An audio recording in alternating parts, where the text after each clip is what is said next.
Read that. There's a way in which to be sick. I was sick 4 days ago and I was having physical weakness after experiencing nausea at about 3 a.m. in the morning. So I vomited and I felt weak. And what I did was I weekly picked myself up and then I weekly came to work and then I sat there weekly. And I'll tell you what, I did a photo shoot weekly as well. You can still do everything when you're sick. It's just going to use more willpower. The way not to be sick.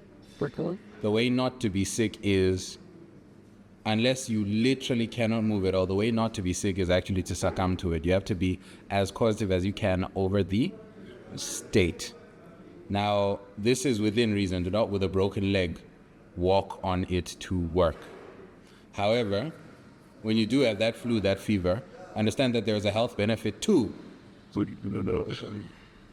moving your body to work. There's a health benefit to extroverting. There's a health benefit to doing something while in that state. It might be that being in bed and sort of allowing this thing to consume you makes it worse.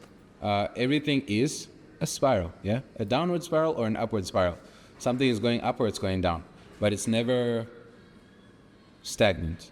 So observe what you are doing when you are sick in order to get well. I was well the next day and I felt great and completely fine. If I had entertained the sickness and stayed in bed, so on and so forth, it invites another 2 or 3 day stint of being in bed. If I had entertained it and not sort of flicked it away or swatted it away, it invites the problem to increase. Some problems should be addressed, some problems should be ignored.